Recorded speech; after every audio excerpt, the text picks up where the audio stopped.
vain to find irrefutable evidence of visitors from outer space. Now they're confronted by an even more bizarre phenomenon: thousands of people who claim they've been abducted by aliens. I looked over to the right side of the bed and I don't know where they come from, how they got there. All I saw was just they were there.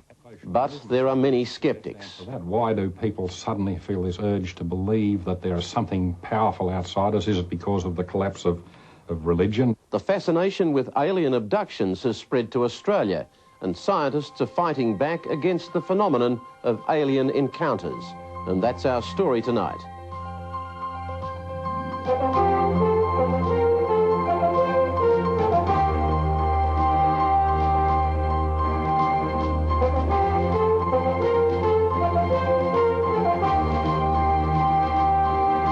Live from Sydney, the ABC's Lateline. Here's Kerry O'Brien. Welcome to the program. The UFO community has thrown up some startling conspiracy theories over the years, and the biggest of them all, the so-called Roswell incident, was kicked along yesterday when footage purported to be of an autopsy on an alien after a flying saucer crash in New Mexico in 1947 was screened around the world. But now there's an even more bizarre phenomenon on the horizon. Over the past decade, many thousands of Americans, mostly women, have come to the fore claiming abductions by aliens. In fact, one recent survey suggested as many as 500,000 Americans believe they've been abducted. Although doctors and scientists have been quick to dismiss the claims, they're still alarmed at the way the stories have spread. And in fact, some psychiatrists are amongst the believers. Some argue that these bizarre accounts may be displacing religious beliefs. In a moment, we'll talk to the leader of the alien abduction movement, as well as a sceptical UFO researcher and a leading scientist who campaigns against the movement. But first, Mark Corcoran reports from out there.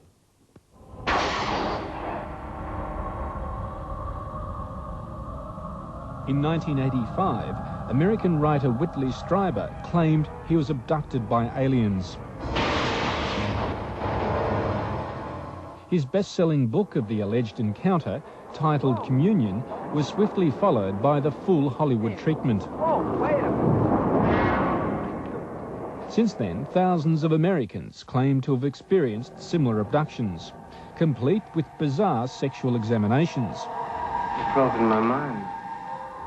A recent poll suggested that 1 in 10 Americans believed that they'd seen UFOs or aliens. Fed into this mix, wild conspiracies that Washington is somehow keeping confirmation of these encounters secret. And it's not limited to the US. The alien abduction phenomenon has already landed in Australia, much to the bemusement of the skeptics.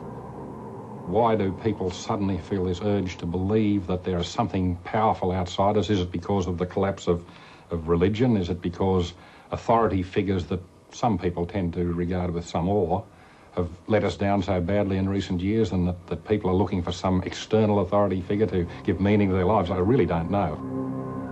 There are also credibility problems with another alien encounter.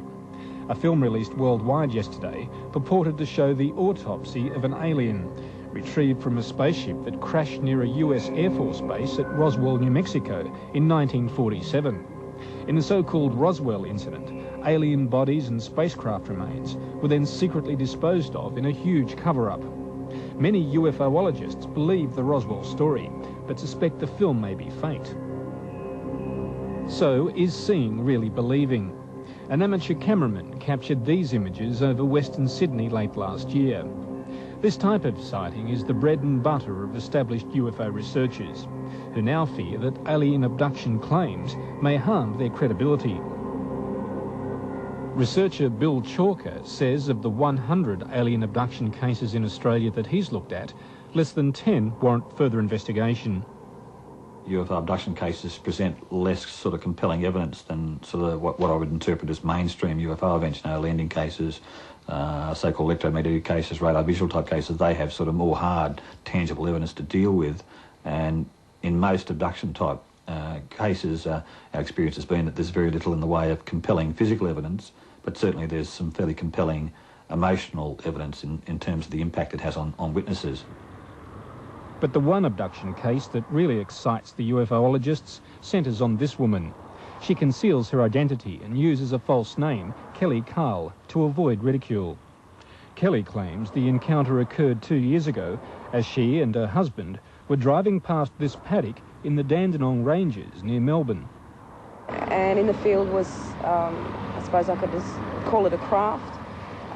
It was round orange circles, like I suppose really large amber stoplights, with some sort of blue fluorescent haze underneath it. It descended towards the ground, I suppose, in a conical shape. Kelly says she convinced her husband to stop so they could investigate.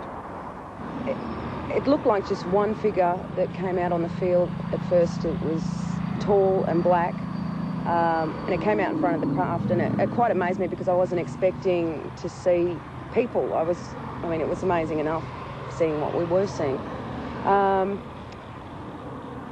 For some reason, I got this really strange feeling. I know it sounds crazy that they had no souls, and I just began screaming. Apparently, 3 other witnesses in a second car also experienced the encounter, but Lateline couldn't talk to them. We were told they'd sold their story to a German magazine. Even so, researchers are still convinced of the story. You have the aspect of both physical effects on the women involved, and the fact that there are at least 2 separate groups of people that have reported this experience, and those 2 groups of people weren't known to each other. There is physical evidence at site in terms of marks on the ground and magnetic anomalies found. So you have a fairly compelling case that something happened. Just exactly what it is remains to be seen. But Kelly Carl is not alone. In Sydney, an alien abductee support group gathers to talk through their experiences. And now that I've found a place that I can come to now, being this group, it's helped me a lot. I think everyone here could say the same thing. Well, you were the one who told me. Since its inception 2 years ago, the group says it's helped 70 abductees, some of whom have painted pictures of their captors. The group's president claims he was abducted from his bedroom in 1988, in exactly the same manner as the movie Communion. People ask me, what were you given secrets of the world, anything? No, I wasn't. It was just basically, we will not hurt you, it's okay, calm down, we're not going to hurt you, it'll be like the last time. It was basically a calming effect more than anything, and I must say I did feel very, very calm, considering that in the beginning I did think I was paralysed and I'd never walk again, and that frightened the hell out of me.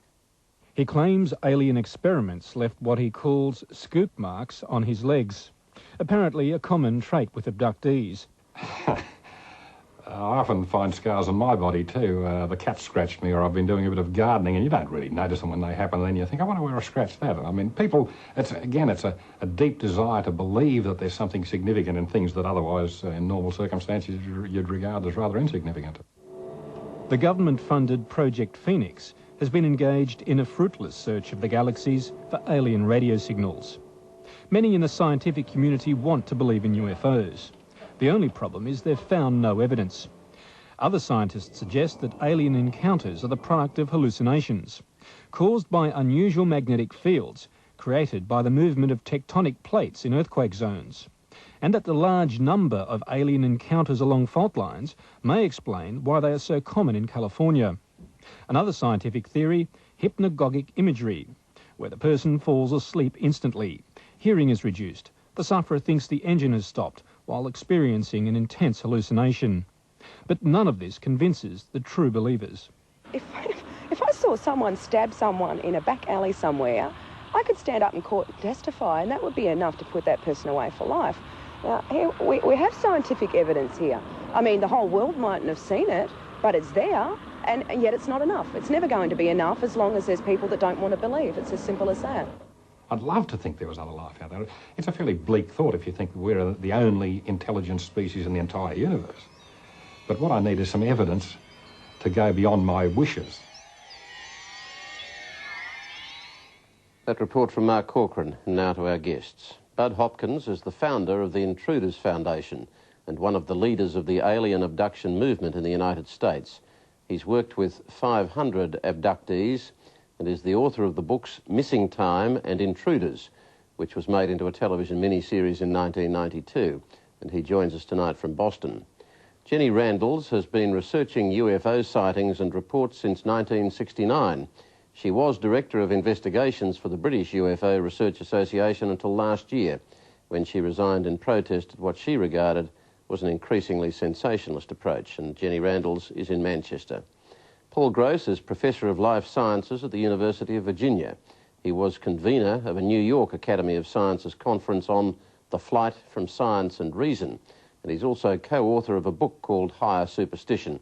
And he joins us from Charlottesville, Virginia. Bud Hopkins, you've personally interviewed hundreds of people who claim to have been abducted by aliens. How do you establish that they don't suffer from delusions, hallucinations, or are simply attention-seeking? Well, first of all, in terms of attention-seeking, of the 500 people I've worked with, perhaps 10 or 15 are willing to come forward and talk about their stories publicly and use their names. That is simply impossible to assume that these people want attention when they are terrified of getting any kind of attention. The issue of their mental stability, I, of course, have psychiatrists, psychologists who work with me, who interview some of these people. I've had 7 psychiatrists so far come to me because of their own abduction experiences. The oversimplification of some of the statements made... Sorry, how many psychiatrists have had abductions themselves? I said I've had 7 come to me about their own abduction experiences. Psychiatrists, a number of psychologists, and also psychotherapists and so forth have come to me, all anonymously. I've had a research scientist from NASA come to me because of a personal abduction experience and so forth. But I wanted to say at the... I'd like to cut to Paul Gross here for a moment. Paul Gross, you are a supreme skeptic on this topic, but it is easy on something like this to be a skeptic, isn't it? Almost too easy. Well, I suppose it's too easy, but I'm not a skeptic in principle. I just expect that, as Mr. Hopkins said, extraordinary phenomena or extraordinary claims require not extraordinary investigations, but extraordinary proof. I'm glad you said that it doesn't require an investigation. That puts it all to rest. Hang on, Bud Hopkins. Just give him a chance to give us a complete answer. Sorry, Paul Gross. Extraordinary claims require extraordinary proof. I've encountered nothing that remotely approximates a proof of alien abductions or of UFO sightings.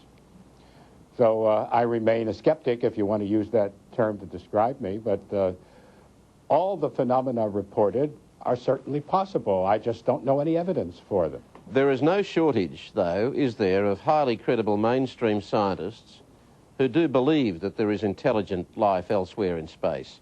Some of the most respected scientists, some of the most respected scientists in the world. So why is it so hard to believe that one or another species of that intelligent life would have had the capacity to reach this planet?